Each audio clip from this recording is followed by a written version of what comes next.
अस्सलामुअलैकुम फ्रेंड्स। उम्मीद है कि आप सब खैरियत से होंगे। अल्लाह ताला आपका हामी व नासिर हो। तो स्टूडेंट्स, आज हम इसमें क्वेश्चन नंबर 3 का पार्ट नंबर 9 और 10 डिस्कस करेंगे। पार्ट नंबर 9 हम पढ़ रहे हैं। इसमें हमारे पास है कि find k so that the line joining A 7,3 B k -6 and the line joining C and D are parallel. अब बच्चे, इसमें क्वेश्चन की स्टेटमेंट में ये है कि आपने एक जो बी पॉइंट है उसके अंदर आपको एक कांस्टेंट के नज़र आ रहा है।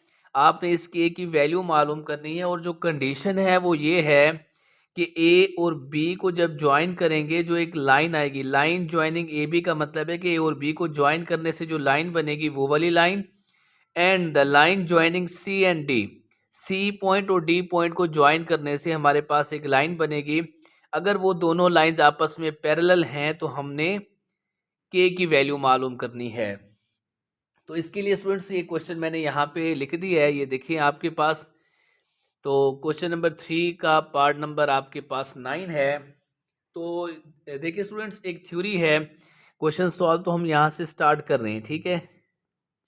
वो कह रहा है कि line joining A B, line joining A B, ठीक है बेटा। कोई भी लाइन अगर हमारे पास ज्वाइनिंग ए बी, ठीक है बेटा, लाइन ज्वाइनिंग ए हमारे पास पॉइंट है 7,3 और जो दूसरा पॉइंट बी आपके पास है वो है के -6। यानी इसमें ये कह रहा है कि अगर हमारे पास ए और बी, मतलब ए हमारे पास पॉइंट है ये 7,3 और दूसरा बी पॉइंट आपके पास है के -6, इससे जो लाइन हमारे पास है जिसे मैं लाइन L1 कह रहा हूँ। सिमिलरली जो नेक्स्ट हमारे पास है कि लाइन ज्वाइनिंग सी हमारे पास है -4,5 एंड डी जो पॉइंट हमारे पास है वो है -6,4। इससे जो लाइन होगी आपके पास, ये सेकंड में यहाँ पे सी पॉइंट आपके पास है, लाइन L2 यहाँ पे। बेटा ये रफ सी जो है ना, कॉन्सेप्ट अच्छा होने के लिए रफ सी डायग्राम आप ड्रा कर लिया करें। -6,4। अब रफ सी डायग्राम से मुराद है कि आपने विदाउट कोऑर्डिनेट जो है ना यहाँ इसको ड्रा कर लेना है। अब देखिए बेटा, कंडीशंस के मुताबिक ये दोनों लाइंस आप देख रहे हैं पैरेलल हैं। वो कह रहा है कि L1 पैरेलल टू L2। अगर बेटा यहाँ पे एक थ्योरी आपके पास है कि अगर हमारे पास L1 जो लाइन है वो पैरेलल है L2 के, तो हमेशा याद, अच्छा बेटा ये सिंबल जो है ना पैरेलल का सिंबल है, तो M1 जो होगी वो M2 स्लोप आपस में हमेशा इक्वल होंगी। ये हमारे पास एक फार्मूला है कि जब दो लाइंस हमारे पास पैरेलल होती हैं तो उनकी स्लोप आपस में इक्वल होती हैं। और स्लोप का फार्मूला क्या है बेटा? स्लोप का फार्मूला ये है कि अगर हमारे पास दो पॉइंट्स गिवन हो, दो पॉइंट्स की स्लोप का फार्मूला है y2 minus y1 divided by x2 minus x1। ये बेटा आपके पास स्लोप का फार्मूला है। y2 माइनस, अगर पहले y2 है तो डिवाइड में पहले x2 होगा।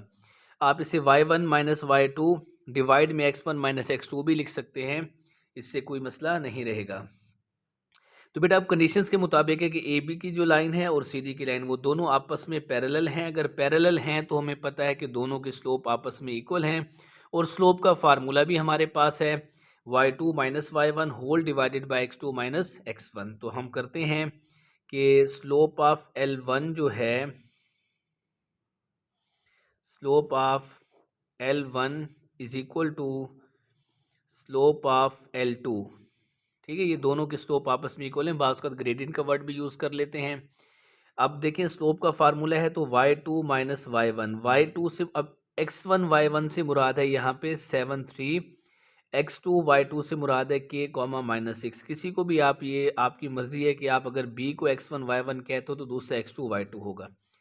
तो बेटा देखिए y2 माइनस y1 यानी कि आपने -6 को माइनस कर देना है -3 से, यानी कि पहली स्लोप हम निकाल रहे हैं -6 -3 डिवाइडेड बाय के -7, यानी कि आपने इसको इसमें से भी माइनस कर देना है, ठीक है। तो ये हमारे पास क्या आ जाएगी? First slope. अब L2 की स्लोप क्या होगी? 4 -5 और यहाँ पे आ जाएगा -6 जो आपके पास है -6 कॉमा माइनस माइनस प्लस 4 हो जाएगा। तो ये हमने दोनों स्लोप आपस में इक्वल कर ली। अब इसको सिंप्लीफाई करते हैं, ये हो जाएगा -9 ओवर के -7 और यहाँ पे -1 ओवर -2। इसको क्रॉस मल्टीप्लाई कर लेंगे। तो जब हम इसको क्रॉस मल्टीप्लाई करेंगे तो नेक्स्ट स्टेप आप आगे देखिए, यहाँ पे ये हो जाएगा -k+7, क्योंकि नेगेटिव जब प्लस के से मल्टीप्लाई होगा तो माइनस के, और माइनस में से +7, इसी तरह माइनस और माइनस +18। तो के का आंसर आ जाएगा हमारे पास 7 - 18। तो लास्ट फाइनल जो हमारे पास के का रिजल्ट आ जाएगा, 18 में से 7 आ जाएगा तो -11। तो ये हमारे पास इस क्वेश्चन का आंसर है कि जब भी हमारे पास कोई भी दो लाइंस पैरेलल होती हैं तो उनकी स्लोप आपस में इक्वल होती हैं। ये क्वेश्चन था आपके पास, दो पॉइंट्स ए बी और सी डी पेयर थे, इनसे जो लाइन बनती है वो पैरेलल हैं, तो पैरेलल की कंडीशन है स्लोप आपस में इक्वल हैं। स्लोप का फार्मूला ये है। तो स्लोप इक्वल करके आपने इसका आंसर मालूम कर लेना है, जो कि हमारे पास है यहाँ पे k इज इक्वल टू -11। उसके बाद नेक्स्ट क्वेश्चन हमारे पास है, यहाँ पे ज़रा इसको हम रीड करते हैं जी। इसमें बच्चे आपके पास क्वेश्चन है कि find whether the given point P5,8 lies above और बिलो द लाइन। अब बेटा देखें, ये 2x - 3y + 6 एक लाइन गिवन है। अब ये जो पॉइंट है 5,8 वो इस लाइन के ऊपर है या उस लाइन के नीचे लाई कर रहा है, ये हमने पता लगाना है। तो इसके लिए देखें, बड़ी आसान सी थ्योरी है इसकी, कुछ कॉन्सेप्ट है, थ्योरी है, उसको हम देखेंगे। अब हमारे पास जो लाइन गिवन है, जब हम सॉल्यूशन स्टार्ट करेंगे तो सबसे पहले हम लिखेंगे गिवन लाइन। ठीक है बच्चे, गिवन लाइन हमारे पास है 2x - 3y + 6 = 0। हमने ये लगाना है पता कि हमारे पास जो 5,8 है वो इस लाइन से ऊपर है या नीचे है। तो देख लें बच्चे, मतलब सिंपली आप ऐसे समझ सकते हैं कि एक लाइन है, सपोज दैट ये हमारे पास लाइन है।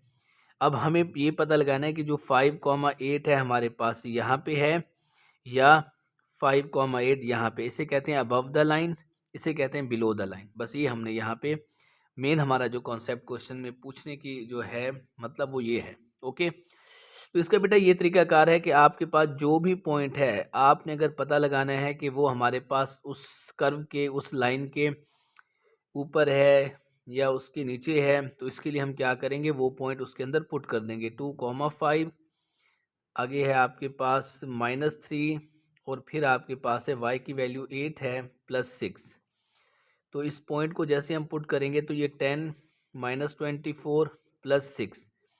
तो याद रखिएगा बच्चे, यहाँ पे हमारे पास जो रिज़ल्ट आएगा मतलब 16 - 24, तो ये -8 आ गया। जब आप पॉइंट उसके अंदर पुट करेंगे, तीन तरह के पॉसिबिलिटी हमारे पास है, या तो बेटा पॉजिटिव नंबर आएगा या नेगेटिव नंबर आएगा या इक्वल टू 0 आएगा। जब इक्वल टू 0 आएगा तो फिर वो जो पॉइंट है वो उस इक्वेशन का रूट होता है, मतलब उस इक्वेशन के ऊपर लाई करता है। ओके, तो मतलब ये पॉइंट, मतलब कह रहा हूँ जब 0 है तो 0 का मतलब है कि वो पॉइंट जो होगा वो यहाँ पे लाई करेगा 5 का मिनट, अगर इक्वल टू 0 आ जाता है। अब देखिए बेटा, ये -8 आ गया, नेगेटिव आ गया, इसे कहते हैं लेस देन 0, क्योंकि -8 लेस देन 0 है। अब इसे कंपेयर किसके साथ करना है, एंड जो आपके पास कोफिशिएंट ऑफ y है उससे कंपेयर करना है। बेटा कोफिशिएंट ऑफ y देखो वो है -3 है आपके पास, वो भी क्या है, लेस देन 0। अगर हमारे पास दोनों साइन सेम हो, यहाँ भी लेस देन 0 है, यहाँ भी लेस देन 0 है, या यहाँ भी ग्रेटर देन 0 होता तो यहाँ भी ग्रेटर देन 0 होता, अगर ये साइन सेम है, मतलब ये दोनों के साइन, हम कहते हैं कि साइन जो आपके पास हैं वो सेम है, चाहे वो बेटा ग्रेटर हो चाहे वो लेस हो, तो हमेशा हमारे पास जो पॉइंट होगा 5,8 लाइज अबव द लाइन, याद रखिएगा। ठीक है, अगर बेटा साइन अपोजिट होंगे, यहाँ पे लेस है यहाँ पे ग्रेटर है, या यहाँ पे ग्रेटर है यहाँ पे लेस है, तो हम बिलो द लाइन कहते हैं। ठीक है, लाइज अबव द लाइन, इसका मतलब है कि हमारे पास जो पॉइंट है वो यहाँ पे लाई कर रहा है, यहाँ पे नहीं है, तो अबव द लाइन हमारे पास ये पॉइंट है जिसको हमने मालूम किया। क्वेश्चन आसान था, 4 चैप्टर का क्वेश्चन है, तो इसमें देख लें, ये हमारे पास पूरा क्वेश्चन है जिसमें आपने इसका सोल्यूशन बताना है। ओके, इंशाल्लाह नेक्स्ट वीडियो में मिलते हैं। अपना ख्याल रखिएगा। अल्लाह हाफिज़।